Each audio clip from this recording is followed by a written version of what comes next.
খেয়াল করে দেখেন।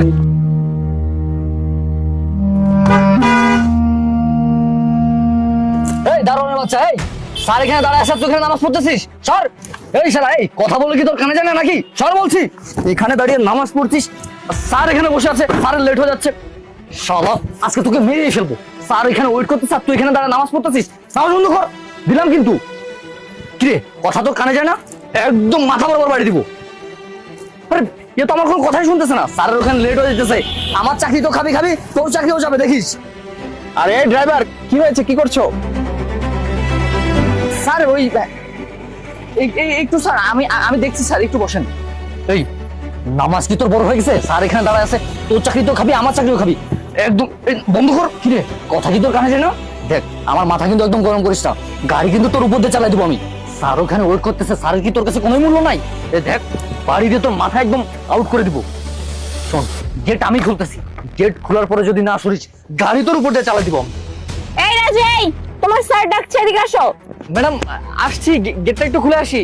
আরে গেট খুলতে হবে না, তুমি এদিকে আসো, এদিকে আসো বলছি। আরে এই স্যার একটু গেটটা মনে হয় জ্যাম স্যার। আরে এদিকে আসো। আপনি আসলেন কেন? আমি তো গেটটা খুলতাম। আরে দাঁড়ান স্যার। আরে আবার পুরো শর্তে বলছি। এই ড্রাইভার, এই কি করছিস তুই? স্যার আমি তো ওকে সরানোর চেষ্টা করছি, কিন্তু ও কোনোভাবেই সরছে না। তাই বলে তুই একজন মানুষকে আঘাত করবি? স্যার আমি তো ওকে মারি নাই, ও আমার কথা কোনোভাবেই শুনছিল না। বারবার বলছি যে সরতে, ও আমার কথা কানেই দিচ্ছে না, তাই লাঠি দিয়ে একটু ভয় দেখাচ্ছিলাম আর কি। চুপ কর। তোর সাহস হলো কি করে একটা নামাজি ব্যক্তিকে এভাবে লাঠি দিয়ে ভয় দেখানোর জন্য? তুই কি জানিস একটা মানুষ যখন সেজদায় থাকে তখন দুনিয়ার সকল চিন্তা চেতনা থেকে দূরে থাকে সে? একজন মানুষ যদি ইবাদত অবস্থায় থাকে, তার রবের সামনে দাঁড়িয়ে থাকে, তাকে এখান থেকে সরানোর অধিকার পৃথিবীতে কারো নেই। আর তুই গাড়ি চালাতে না পেরে একজন ইবাদত করা ব্যক্তিকে থামিয়ে দিতে চাস? আর আমি যদি এখানে 5-10 মিনিট দাঁড়িয়ে থেকে কোনো সমস্যা হবে?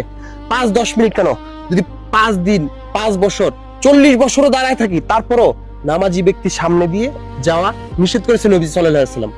আর তুই কিনা একজন নামাজি ব্যক্তিকে তুই লাঠি দিয়ে মারতে চাচ্ছিস? আমাদের নবীজি বলেছেন, যদি নামাজের সামনে দিয়ে একজন ব্যক্তি যাওয়ার গুনাহটা জানতো, তাহলে সে 40 বছর দাঁড়িয়ে থাকতো, তারপর নামাজের সামনে দিয়ে যেত না। আমি মালিক হয়ে তাকে উঠাচ্ছি আর তুই ড্রাইভার হয়ে একজন দারোয়ানকে পিটাইতে যাচ্ছিস, একজন নামাজি ব্যক্তিকে পিটাইতে যাচ্ছিস। এটা কোন ধরনের কথা?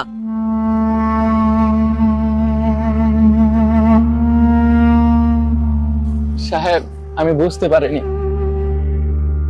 আমাকে ক্ষমা করবেন সাহেব, আমি বুঝতে পারিনি আপনি এ সময় চলে আসবেন। স্যার, গেটের ভিতরে নামাজ পড়ি নাই এই কারণে, যদি আপনি এসে আমাকে না পান অথবা গেটের ভিতরে যদি কেউ ঢুকে যায়, সেজন্য আমি বাইরে নামাজটা পড়ছি। চাচা, আপনি আমার কাছে ক্ষমা কেন চাইছেন? আপনি ক্ষমা চাইবেন না, আপনি এমন কোনো খারাপ কাজ করেননি। চাচা, একজন আল্লাহর বান্দা যখন সেজদায় থাকে তখন পৃথিবীর কারো অধিকার